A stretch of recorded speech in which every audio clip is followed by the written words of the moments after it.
I'm Guy Anderson, the Senior Principal Analyst of Aerospace and Defence within IHS.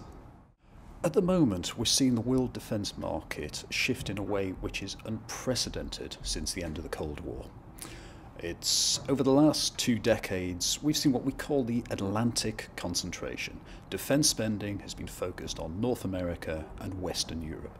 Now that's changing. We've seen austerity in the West, and we've seen runaway economic growth in so many other corners of the world. The Middle East, Asia, Latin America, of course. And that's really reflected in defence spending. The new markets are spending more on equipment, they're asserting their authority, and increasingly they have aspirations to be defence producers themselves, that they are developing their industrial capabilities. They're not just looking to buy from us, ultimately they are looking to sell to us. The biggest shift we've seen at present is the economic growth of so many corners of the world, and that's combined with changing strategic threats. Now, if we look at the security climates from Asia to South America, now obviously they're very different regional factors, but some trends are pretty constant. Now, there's the threats insurgency, civil unrest. There we see separatist movements.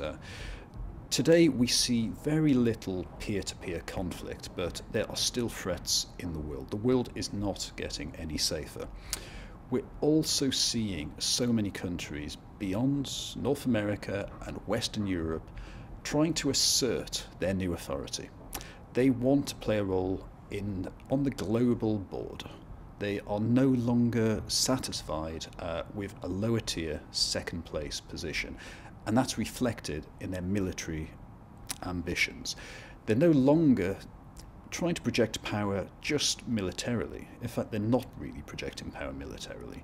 They're doing this economically, and defence investment is being swept along in this.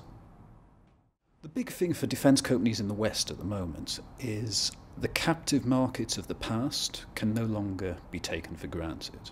Now, if we go back to the Cold War era, there were American clients, there were European clients, there were Russian clients, and there was very, very little overlap.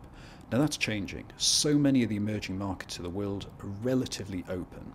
They're as happy to speak to Russia and China as they are to speak to Europeans. But the biggest issue for the West is our domestic markets are contracting. There are fewer opportunities. Defence companies need to satisfy their shareholders that they are continuing to grow. So that has meant export growth. They're pushing internationally. They're setting up footprints. They're setting up industrial bases in the new markets of the world. And they are all doing this. The competition is intense. We're going to see Western defence companies trip over each other in the world markets, compete with each other, and they're going after relatively fragmented opportunities. Now, historically, over the last decades, the United States accounted for something like 50 cents of every dollar spent on defence in the world market. And that has declined. So the growth elsewhere has taken up the slack, but those opportunities are greatly fragmented. It's a very difficult time for defence companies. Well, the new realities have meant that the defence companies have had to adapt to survive and to prosper. So one of the issues that we found is that so many defence companies changed their structures and their size drastically during the 2000s. Now, if we go back to the 1990s, the so-called peace dividend, defence companies merged, particularly in the United States. They consolidated to survive. This time, we've seen very large defence companies with portfolios bolstered by the boom years of the 2000s, with structures that aren't really suited to the present market.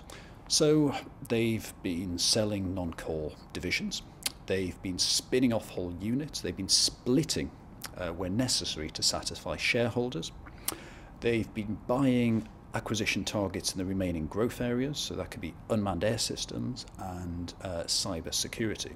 So the big thing is that in the 1990s, when defence spending fell, Western companies consolidated. This time, they're emerging smaller.